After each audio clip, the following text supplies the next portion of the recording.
Good evening, people. Titus here for part 8 of the Qbert mini-series, and in this video, we'll work on creating the game over condition so our player has a way to lose the game.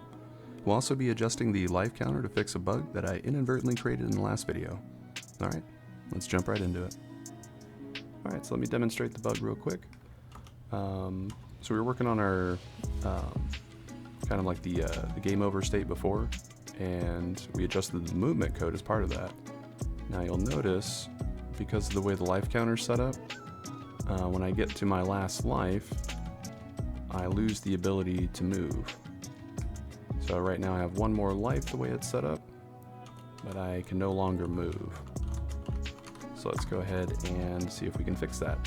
We're going to be opening up the Qbert, and in the death code here, towards the tail end, we basically just need to unhook this.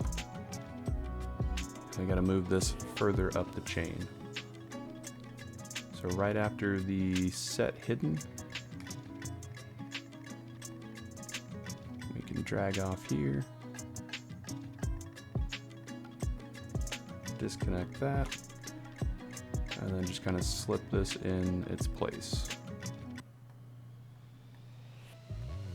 The other thing I'm going to do is, I don't quite care for having 4 lives, because it kind of feels like the icons are off, so I'm going to go into the game mode, and under the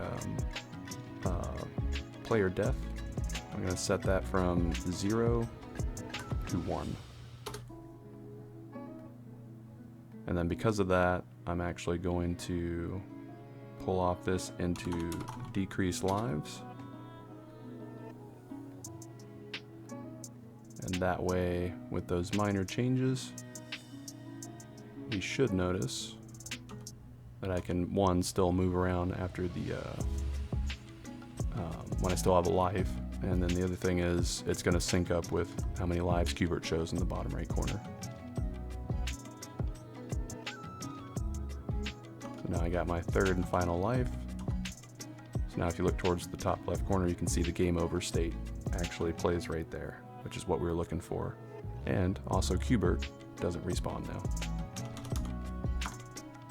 Alright, let's go ahead and work on the game over widget. So we'll go to our widgets folder, user interface, widget blueprint, and then we'll choose user widget. WBP_game over seems appropriate. And then we can bring this up and dock it in our main window. And then we're going to add a canvas panel starting off. Zoom in there. Then I'm going to add an image, go to anchors, hold control, choose full screen, and then I'm going to set the color to black. I'm then going to add a text element. I'm going to anchor that center by holding control, go back to anchor, hold shift, and then hit center so it lines it correctly. I'm then going to switch the text to be a G, and I'm also going to change the title of the element to capital G. Now for the font, I'm going to do 200, and then I'm going to check the box for size to content so it kind of lines it up in center still, and then I'm going to change it to the Pixel 2 font that I have. And then for the alignment, I'm just going to bring it maybe around there, maybe 7. And then with that set, I can just simply right click on it and do duplicate. But instead I'm going to rename this to an A. And then I'm just going to adjust the offset just slightly. And then I'm going to repeat that a few times. Duplicate. This will be an M. Adjust the offset. Then duplicate that one. This one's going to be an E. The reason I'm naming the text elements the way I am is we're going to actually animate each individual element, and it just makes it easier to see it in the animation sequencer. So that's really the only reason, basically. Duplicate that. You can choose whatever name you want, but just make sure it says game over. That's basically the main point. And then I'm going to start at a 0.5, which is dead center, and then I'm going to slightly adjust it. Maybe something around there.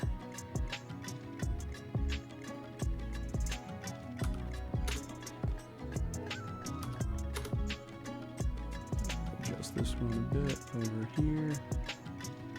Now this one is the second E, so I'm just going to call it EE for the title. You can't use the same name. And then I'll duplicate that over and we'll call this R.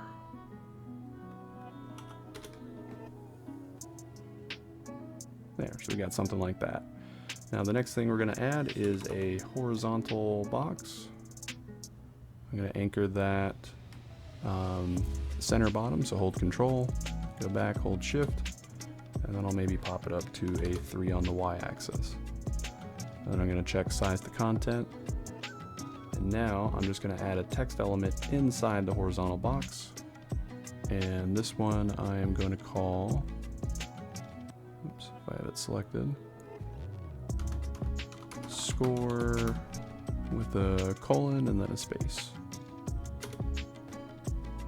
Then I'm going to set the size to be 65. And I'm also going to use the Pixel 2 font to keep it uniform. I can then just duplicate that, but this one is actually going to be the score and is going to be a variable. So I'm going to check the is variable, and I'm going to set the text representation just to be 0. So we'll start with a score of 0 basically. And then this is essentially going to be our game over widget. So you can compile and save that. Now we want to animate this. Well, at least I'll show you an animation so you can get like a nice kind of play when the game over state triggers. So you can actually come to the animation drop down here, click the plus sign to add a new animation. We'll call it game over. Now before it was easier because we just animated the whole widget. This one's going to take a little bit longer, but it'll demonstrate a different type of setup, so you may find it useful. So we can hit track. I'm going to go to all named widgets and I'm going to start with the G. I'm going to hit the plus sign to add a tracking. This time I'm going to do transform. And then I'm going to do probably a 4.5 second animation. The reason I got 4.5 seconds, I'm doing a half second for each letter. So that's 4 seconds for the game over, and then maybe a half second for the score. And I'm just going to basically drop them down and fade them into the viewport. So to make that work, I need to come to second number 4, and then I'm going to hit the plus sign to add a transform. And then I'm going to go to the beginning, expand out the transform, then translation, and on the Y-axis, I just need to bring this up. And it looks like maybe -700 is probably a good value. That way when I hit play, you'll see the letters will just kind of fall into place, kind of like that. So the G is set, so now we can hit the track, add another widget. We're just going to basically repeat this for each letter here. We're going to go to transform.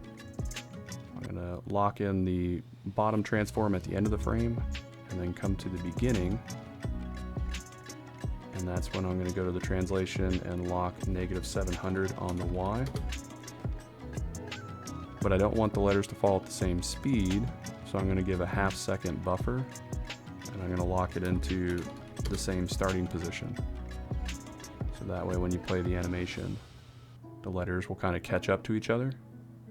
Well, they'll kind of fall like that. So let me show you that again with a new letter. So we'll track the M right here. We'll add something to track. It'll be transform. We'll hit the plus sign to lock in the bottom rotate or bottom position. Come to the beginning. And then we're going to lock in the Y at -700. Now this letter should start to move at the 1 second mark right here. So we're going to make sure that the starting position is again 700. That way when we play the animation, you'll see the letters kind of fall just like that. And now I'm going to basically repeat those steps for the rest of the letters, and I'll probably speed this up.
Alright, so we got the rest of the letters set up, and you should see this sort of animation here.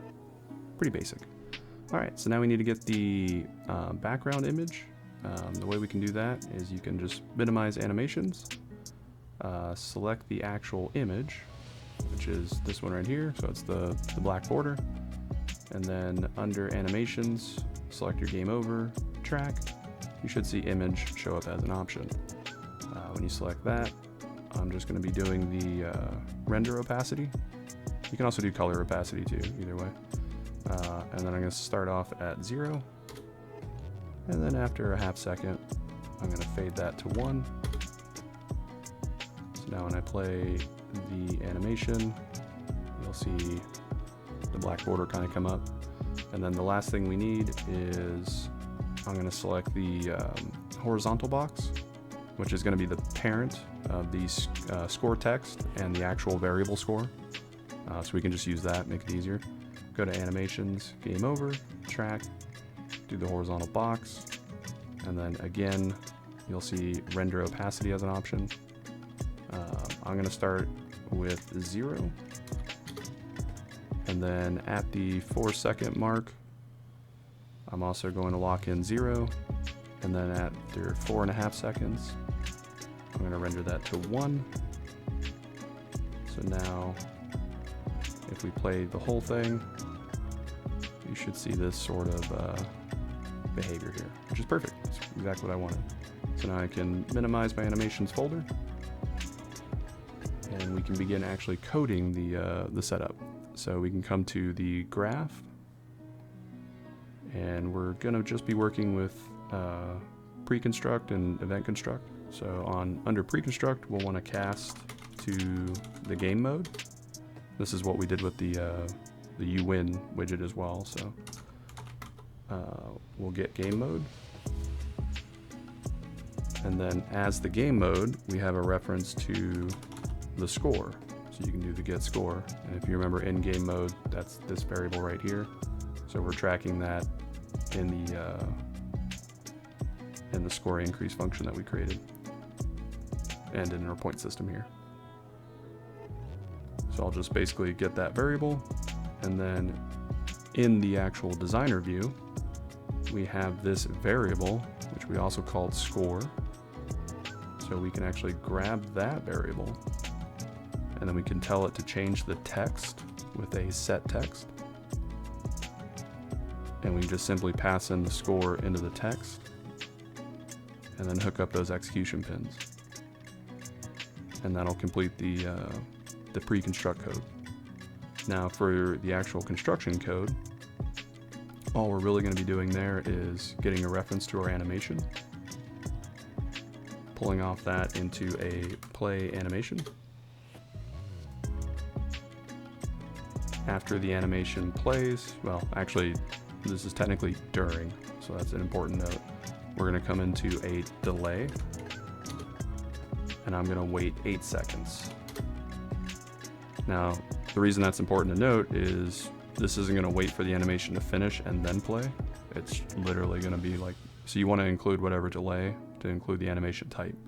And the reason we need to be wary of that is because after the delay, we are going to do open level by name. And the only level we have is level 1, but this is where you would load level, probably the main menu, or reload the same level, because it's a game over state. And then we'll compile and save that. And that pretty much completes the widget code. Now nothing is actually calling this widget yet, so we do need to set that up, and we can do that inside the game mode. You can do it anywhere, but we've been pretty much doing most of our game function stuff inside the game mode. So we can just come into here, do a new custom event, call it game over. And this one's going to be a little bit different than the win condition. I want to come into a delay starting off, because I want the camera, if you remember on a game or on a death, the camera blends between the player camera and the level camera. So I still want that to happen. I don't want it to be too jarring. So we'll kind of wait 2 seconds, and then we'll create a widget. And the widget, you probably already guessed, is the game over widget. And then we can drag off any of these pins to add to viewport. It'll cover up the screen. And that's the simple code that we're going to be running inside the game mode. Now, the way this gets called is through the player death function. If you remember, we have this string that just says game over, so we can delete that now and just literally call game over. And then we can compile and save. And if I did this right, we should have a functioning death system. So that's the first life. That's the second life, and we adjusted the counter, so now the counter actually reflects reality. So Qbert doesn't have 4 lives, he only has 3 technically. And pay special attention to the score, so it's 1750. This should trigger the game over state, and we'll see if the score is 1750, and you can see it is. And then it should load the level again. Now, probably in the next one, we'll probably reload the main menu, but that'll be for another video. Alright, good people. This concludes the game over state for the Qbert project, but yeah, in the next video, we're going to tackle the blueprint for one of Qbert's enemies, Coily the Snake. So, but as always, thanks for watching, consider subscribing, and see you on the next one.